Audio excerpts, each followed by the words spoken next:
ఏర్పాటు చేస్తాం. అలాగే పెద్దలకి ఒక వాకింగ్ ట్రాక్ని ఏర్పాటు చేస్తాం. టీటీడీ ఆధ్వర్యంలో తిరుమల తిరుపతి దేవస్థానం ఆధ్వర్యంలో కళ్యాణ మండపం ఏర్పాటు చేస్తాం. పెన్షన్లు రేషన్ కార్డుల్ని తిరిగి రకరకాల కారణాలతో రద్దు చేశారు, వాటిని పునరుద్ధరిస్తాం. అర్హత ఉన్న వాళ్ళందరికీ వాళ్ళు తీసేశారు, తిరిగి వాళ్ళ అర్హతలను చూసి అందరికీ పునరుద్ధరిస్తాం.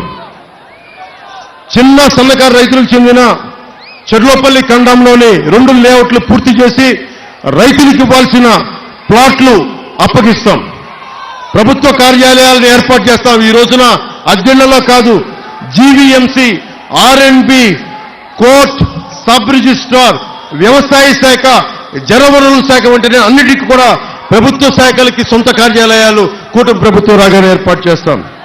అలాగే అనకాపల్లి పట్టణంలో ముఖ్యంగా పూడిమడక చోడవరం రహదారులు గుంతలతో నిండిపోయింది. మురక్కాలువలకు అవుట్లెట్లు లేవు. భూములవాడ, దర్జానగర్, మాటూరు రహదారుల్ని తిరిగి నిర్మాణం చేస్తాం. ఆ గుంతలు పూడిస్తాం, మంచి దారులు ఏర్పాటు చేస్తాం.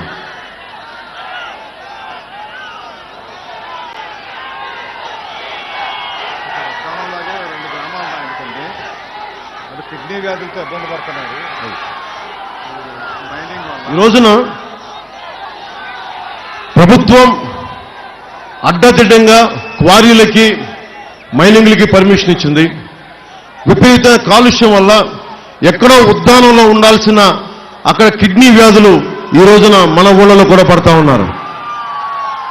అలాంటి అక్రమ మైనింగ్లన్నీ, క్వారీలన్నీ ప్రజలకు ఇబ్బంది లేకుండా మొత్తం దాన్ని సరైన చర్యలు తీసుకొని మైనింగ్ శాఖ ఆధ్వర్యంలో అక్రమ మైనింగ్లన్నీ ఆప్ చేయించే బాధ్యత మా కూటమి ప్రభుత్వం తీసుకుంటుంది. ఎందుకంటే అన్నిటికంటే కూడా ఆరోగ్యాలతో ఉండటం సగటు మనకి రాజ్యాంగం ఇచ్చి కల్పించిన హక్కు.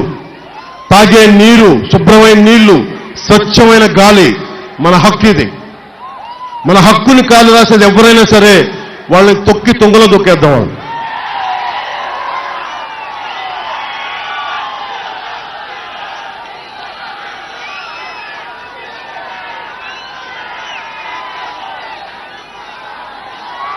ఈ లిస్ట్ అంతా కోడిగుడ్డు మంత్రి అవినీతి అక్రమాల చట్టాన్ని రాశారు. పాపం ఈ మంత్రి వాళ్ళ నాయకుడి అవినీతి పరుడు అంటే ఈ కోడిగుడ్డు మంత్రి చేసిన అవినీతికి ఆయనే తట్టుకోలేకపోయాడు. అతను కూడా టికెట్ ఇవ్వలేకపోయాడు. లిస్టు చదవమంటారా? కోడిగుడ్డు మంత్రి చదవ. కొండల్ని కొల్లగట్టి మట్టి కంకర అమ్మేసుకోవడంలో కోడిగుడ్డు మంత్రి సిద్ధహస్తుడు. మంత్రి ఆయన అనుచరులు రియల్ ఎస్టేట్ వ్యాపారులను బెదిరించి కమిషన్ వసూలు చేయడంలో దిట్ట. రకరకాల బినామీల్ని పెట్టి కసింకోట మండలం, మనకి విశ్వనాథపేట మండలం కసింకోట గ్రామంలో దాదాపు ఎన్ని 100 ఎకరాలు చేశారు. క్వారీల యజమానులు బెదిరించి కమిషన్లు గుంజుకోవడం, రియల్ ఎస్టేట్ వ్యాపారాలతో పాటు ప్రైవేట్ సెటిల్మెంట్లో కూడా ఆరితేరిపోయారు వీళ్ళు. పాసు పుస్తకాలు ఇవ్వాలన్నా, మ్యూటేషన్లు జరగాలన్నా మంత్రి బినామీల అనుమతి తప్పనిసరి. రేపొద్దున మా ప్రభుత్వం రాగానే ఈ బినామాల సంగతి పడతాం మీకు. కోవిడ్ సమయంలో రెవెన్యూ దస్త్రాలని తారుమారు చేసి బంజరు భూముల్ని జిరాయితీ భూములుగా చూపించి అమ్మేశారనే ఆరోపణలు ఉన్నాయి. జాతీయ రహదారిని ఆనుకొని ఉన్న గ్రామాల్లో ఇనాం అసైన్ భూములపైన వీళ్ళు దోచేయడానికి సంసిద్ధంగా ఉన్నారు. దోచేశారు కొంత.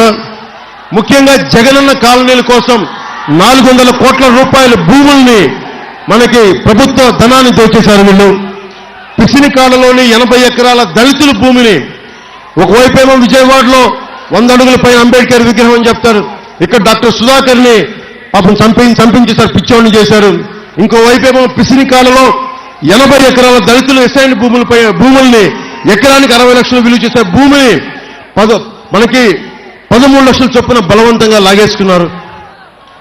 మంత్రి బినామీల్లో ఒకరు, కోడిగుడ్డు మంత్రి బినామీల్లో ఒకరు కసింకోట మండలంలో జగనన్న కాలనీలకి ప్రభుత్వంలో ఎక్కువ ధరలకు భూములు కొనుగోలు చేయించి కొంత రైతులకు ముట్ట చెప్పి మిగతాది వాళ్ళ సొంత జేబులు వేసుకున్నారు. మంత్రి బినామీల్లో క్రికెట్ బెట్టింగ్ రాయుళ్లు మైనింగ్ మాఫియాకి రక్షణ కవచం నిలుస్తా ఉన్నారు. మీరు అక్రమ కేసులు పెడతా ఉన్నారు. ప్రభుత్వం రాగానే మీ బినామీలకి ఈ రౌడీజంకి బలమైన చెక్ పెడతాం.